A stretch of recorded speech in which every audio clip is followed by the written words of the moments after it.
Welcome to OPEC Enterprises. This is Rana Faran. Welcome to another FATEC PLC tutorial video. In this video, I will teach you about how to make a flow totalizer in FATEC PLC. तो इसमें हम आपको guide करेंगे कि FATEC PLC में जो totaliser है वो कैसे बनता है। इससे पहले एक वीडियो में मैंने आपको बताया था कि एनालॉग इनपुट को कैसे कॉन्फ़िगरेशन की जाती है। तो अभी इसमें मैं आपको बताऊंगा कि इस वीडियो में आपको एनालॉग जो आता है सिग्नल आपके पास फ्लो का, उसको आगे टोटलाइज़र कैसे बनाते हैं। और टोटलाइज़र पर आवर में होगा, इसमें आपको पर सेकंड पल्स के साथ इसको जनरेट करेंगे। तो जिन लोगों ने इस चैनल को सब्सक्राइब नहीं किया वो चैनल को सब्सक्राइब कर लें, लाइक कर लें, कमेंट करें अपनी जो भी प्रॉब्लम्स हैं, तो हम उस पर इसको स्टार्ट करते हैं। तो चलते हैं अभी हम वीडियो की तरफ। तो आप सबसे पहले यहाँ से आपने इस सिग्नल को इंटीग्रल टू फाट उसमें फ्लोटिंग पॉइंट में कन्वर्ट कर लेना है। तो उस पर सबसे पहले तो इंटीग्रल से फ्लोटिंग हम यहाँ से सिलेक्ट करते हैं, नीचे से जाके इसको फ्लोटिंग पॉइंट का ऑप्शन आएगा, नहीं कंपैरिजन नहीं, नीचे फ्लोटिंग का ऑप्शन होगा, यहाँ पे ये फ्लोटिंग पॉइंट पर आ गया। यहाँ पे हम इसको सिलेक्ट करेंगे इंटीग्रल टू फ्लोटिंग, और हमारा जो डाटा रजिस्टर है वो R3000 है। हम R3000 को इसमें लिख लेते हैं।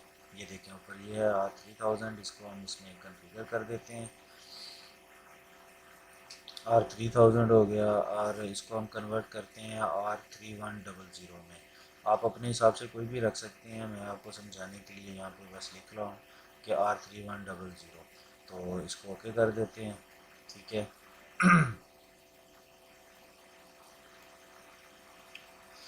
अच्छा जी, अब ये हमारा हो गया कन्फिगर। तो अब हम इसके अलावा अब इसको स्टार्ट करते हैं, जिसमें हमने इसको पल्स जनरेट करनी है।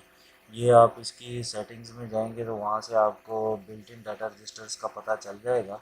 तो हम इसके जो डाटा रजिस्टर है उसको हम M1922 जो है वो 1 सेकंड की पल्स है उसको रखते हैं। और M1922 जो है ये इसकी पल्स है 1 सेकंड की। तो ये हमने लिख ली, इसमें 1 सेकंड की पल्स आ गई।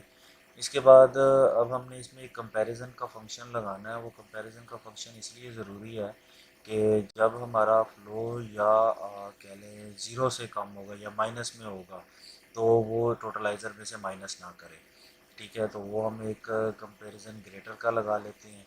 तो अब हमारा जो डाटा रजिस्टर है R3000 है, तो R3000 जब ज़ीरो से बढ़ जाएगा तो ही वो इस टोटलाइज़र को काउंट करेगा। अगर वो ज़ीरो से नीचे माइनस में वैल्यू आ रही है, जैसे वायर ब्रेक हो जाती है, तो वो इसको यूज़ नहीं करेगा, ठीक है। और इसको कर देते हैं। अब इसके बाद हमने इसको करना है डिवाइड। अब जैसा कि आप जो सबको पता है, अगर नहीं भी पता तो मैं बता देता हूँ कि अब जो हमने इसको डिवाइड करना है वो हमने डिवाइड करना है एफ डी से, ठीक है। तो यहाँ से हम इसमें फ्लोटिंग पॉइंट डिवीज़न का जो फंक्शन है उसको ले लेते हैं। और अब इसमें हमारा R3001 है जो हमारा मेन डाटा रजिस्टर है, और सॉरी R3100 है, उसको हमने 3600 पे डिवाइड करना है। 3600, जो 3600 है वो हमारा जो डाटा रजिस्टर होगा वो डाटा रजिस्टर होगा जो कि हमारा इसमें आएगा फ्लोटिंग पॉइंट में।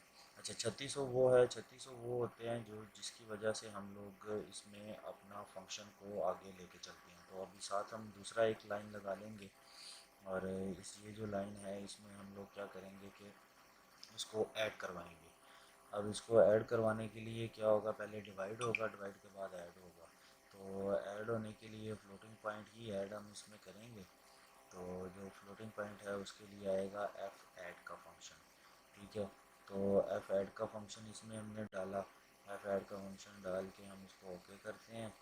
और ओके करने के बाद अब हम अपने पास से कोई एक डाटा रजिस्टर रखते हैं। आप इसमें कोई भी रख सकते हैं, मैं इसमें R90 रखता हूँ, R90।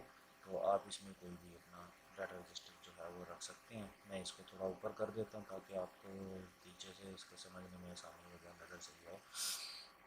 तो मैंने R90 रखा। 90 के बाद अब जो हमारा ऊपर R3060 है डाटा रजिस्टर, वो ये वाला डाटा रजिस्टर, इसको हम रखेंगे, इसमें वैल्यू आएगी। और R90 और R3060 ये दोनों आपस में प्लस होंगे और इनका जो आंसर होगा वो भी R90 में चला जाएगा। यानी कि R90 का डाटा रजिस्टर बिल्ट होता रहेगा और R3060 उसमें ऐड होता जाएगा पर सेकंड के हिसाब से डिवीजन के बाद। ठीक है। अच्छा, अब ये चीज़ें आपके सामने आ गई। अब जो सबसे पहले हमने इसको इंटीग्रल से फ्लोटिंग किया, फ्लोटिंग से फिर उसको यहाँ पे किया, और अब R90 में जो डाटा आएगा वो हमारा फाइनल डाटा होगा जो कि हमारा टोटलाइज़र होगा हर घंटे के। अब इसमें हमें कभी ज़ीरो करने की भी ज़रूरत पड़ती है तो हम इसको ज़ीरो भी करते हैं, और नहीं, इसमें एक हम ना कॉइल लगा लेते हैं। वो जो कॉइल है वो हम M0 रख लेते हैं। आप अपने हिसाब से प्रोग्राम के हिसाब से जो भी रखें, ये ट्यूटोरियल है तो इसलिए मैं आपको ये M0 लगा देता है। M0 के बाद हमने इसमें आगे इसको एक ब्लॉक लगाना है मूव का, तो उसके लिए ब्लॉक सेलेक्ट करते हैं। ब्लॉक सेलेक्ट करने के बाद इसको यहाँ क्लिक किया, MOV मूव टाइप किया, ओके किया। और ये याद रखिएगा इसको हमने 32 बिट मूव का कमांड लगानी है तो इसमें ज़ीरो मूव होगा, अदरवाइज़ आपका जो डाटा रजिस्टर है वो स्टॉप हो जाएगा लेकिन उसमें ज़ीरो नहीं जाएगा। ठीक है, तो हम इसमें ज़ीरो लिखते हैं और R90 लिख देते हैं क्योंकि R90 में ही हमारा डाटा प्लस हो रहा है, और वो 32 बिट होगा क्योंकि फ्लोटिंग पॉइंट है तो इसमें हम 32 बिट मूव करेंगे। अच्छा, इसके बाद ये हमारा हो गया, तो अब हमने इसको अपनी HMI, DCS, PLC या किसी भी जगह पे जो भी हमारा सॉफ्टवेयर है उसमें इसको शो करवाने के लिए हमें क्या करना पड़ेगा कि इसको कन्वर्ट करना पड़ेगा फ्लोटिंग पॉइंट से इंटीग्रल में। तो फ्लोटिंग पॉइंट में वो सारा कन्वर्ट होके आ रहा है, तो सबसे पहले हमने इसके ये देखें पर मैंने बताया आपको, तो अभी हम इसको फ्लोटिंग से इंटीग्रल में कन्वर्ट करेंगे। फिर हम इसको नीचे फ्लोटिंग में ले जाते हैं, फ्लोटिंग पे क्लिक करते हैं, यहाँ से F2I पे क्लिक कर लेते हैं, पहले I2F था अब F2I कर लेते हैं। और इसमें हम लोग R90 को अपने मर्ज़ी से कोई भी रख लें, मैं इसको R100 में कन्वर्ट कर देता हूँ। तो R100 जो होगा इसको हम लोग अपनी PLC पे, सॉरी HMI पे या SCADA पे, कंप्यूटर पे कहीं पे भी इसको शो करवा सकते हैं। तो यहाँ से हमारा ये डाटा रजिस्टर है, इसको अब हमने क्या किया कि सेव कर लेते हैं। आ, ये देखें, ये सबसे पहले ये किया, फिर डिवाइड आ गया, डिवाइड के बाद फिर हमने इसमें ऐड कर दिया। ऐड करने के बाद जो हमारा फंक्शन होगा वो R90 वो उसको कन्वर्ट कर दिया इंटीग्रल में दोबारा, पर जब ज़रूरत पड़ेगी तो इसको हम क्लिक करेंगे M0 को तो इसमें मूव हो जाएगा। अब इसको सेव करते हैं, सेव करने के बाद इसको सिमुलेशन पे लेके चलते हैं। तो PLC से पहले सिमुलेशन स्टार्ट करते हैं। सिमुलेशन स्टार्ट होने के बाद हम इसका जो डाटा रजिस्टर टेबल है जिसमें हम इसको चेक करेंगे उसको खोल लेते हैं। उसके बाद PLC को रन करते हैं। PLC रन करने के बाद यहाँ देखें जी, यहाँ पे मैं इसको थोड़ा साइड पे कर लेता हूँ।